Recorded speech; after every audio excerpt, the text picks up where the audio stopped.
E aí, pessoal, beleza? Como é que vocês estão nessa quarentena? Tão tranquilinho? Então, vamos lá para mais uma aula de Física B. Lembrando que essa aula é ministrada pela professora Tiffany. E eu estou aqui para passar as videoaulas, já que ela está impossibilitada no momento, ok? Então, vamos lá. A aula de hoje é sobre calorimetria, que é quando a gente tem um calor, certo? Que lembrando que calor é a energia. Então, calor é energia em trânsito, ou seja, energia que está passando de um corpo para o outro corpo, certo? E lembrando um pouquinho de temperatura, que é o grau de agitação das moléculas, ou seja, quão agitadinho as moléculas estão, ok? Vamos lá então.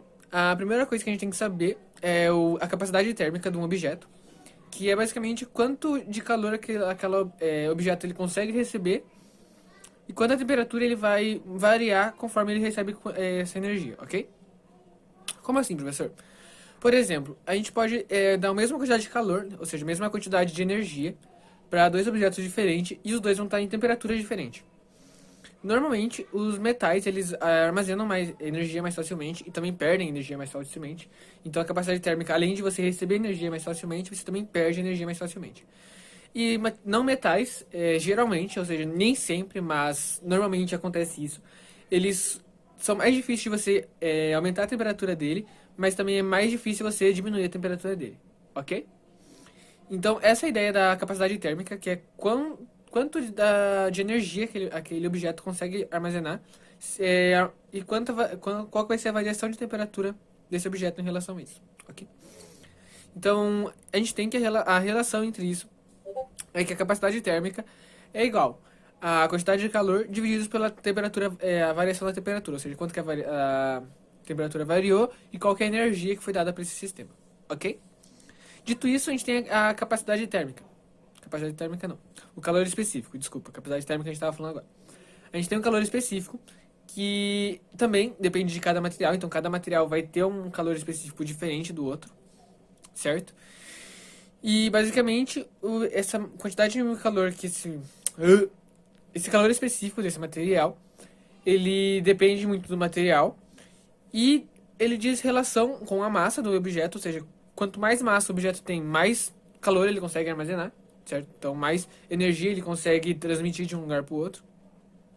E também ele vai ter relação com a capacidade térmica, ou seja, quanto que o objeto consegue armazenar de energia nele, certo? Então, essas são as duas coisas muito importantes que a gente vai estudar hoje. A aula é bem curtinha, na real, que são conteúdos um pouco mais simples, certo? E então a gente tem a capacidade térmica, o calor específico, e quando a gente está trabalhando com calor, ou seja, a energia fluindo de um corpo para o outro, a gente pode trabalhar com duas coisas, certo? Quando a gente transfere energia de um corpo para o outro, por exemplo, quando a gente tem uma panela, certo? E a gente passa energia para ela através do fogo. Porque o fogo ela é uma forma de energia que aumenta a temperatura, ou seja, ele cede calor para o outro objeto, certo? E esse outro objeto ele vai aumentar a temperatura, como ele está recebendo mais energia.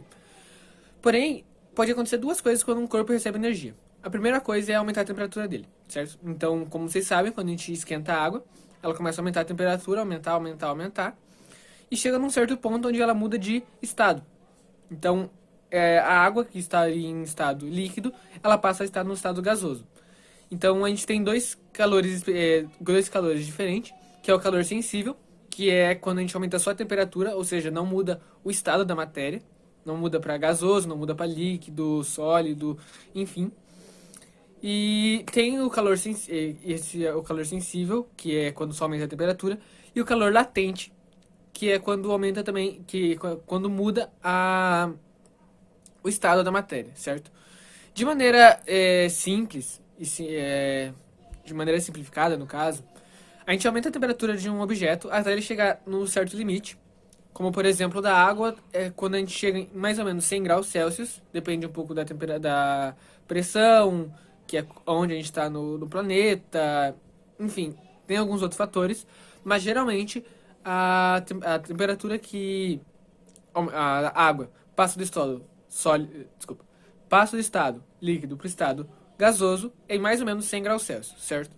Então, a partir desse, quando a água vai esquentando a temperatura dela, vai aumentando a temperatura dela, quando ela chega em 100 graus Celsius, ela começa a mudar o estado dela de líquido para gasoso, certo? E daí a gente tem um calor específico latente, que é esse calor, quanto de energia que a gente precisa passar de qualquer coisa. Então pode ser fogo ou, sei lá, uma resistência quente, qualquer coisa que passe energia de uma coisa para outra, ou tire energia, no caso de refrigeradores, por exemplo, onde a gente passa a água do estado líquido para o estado sólido. Então a gente também pode fazer o caminho inverso, em vez de a gente ceder energia, a gente pode pegar a energia do objeto, certo?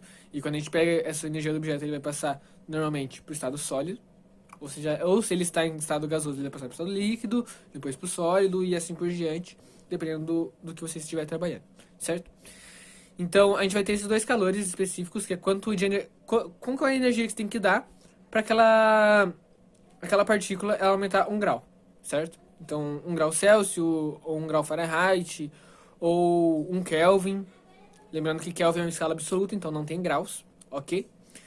Então, esse vai ser o calor sensível. E o calor latente é quanto que a gente tem que passar de energia para que aquela 1 grama daquela partícula, ou que 1 quilo, enfim, a massa que a gente estiver trabalhando, para que ele passe de um estado sólido para um estado líquido, ou para um estado gasoso, quando ele está em sólido, ok? Então, essas são as duas formas da gente passar, quando a gente cede calor para um objeto, essas são as duas coisas que podem acontecer. E por último, mas não menos importante, é quando a gente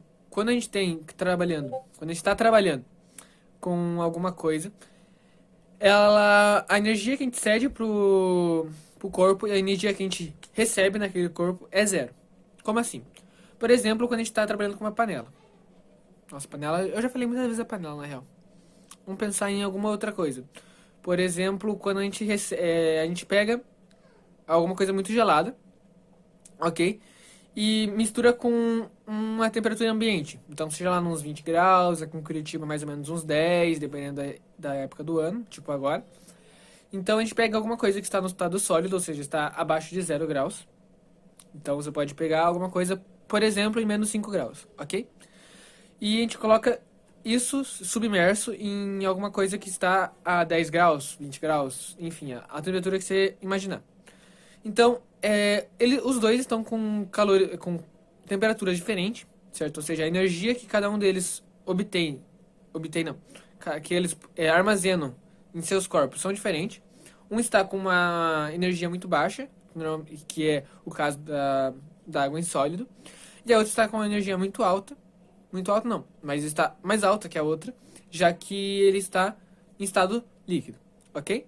Então, quando a gente juntar os dois, o calor deles vão se juntar, ou seja, os dois vão começar a trocar energia de um para o outro, lembrando que a energia sempre vai fluir do corpo que tem mais temperatura para o que tem corpo que tem menos temperatura, ou seja, do que está em estado líquido para o que está em estado sólido, e quando eles trocarem essas energias, eles vão ficar trocando até que os dois seja zero. Ou seja, aquele lá que estava menos 50 e o outro que estava mais 50, eles vão zerar, ok?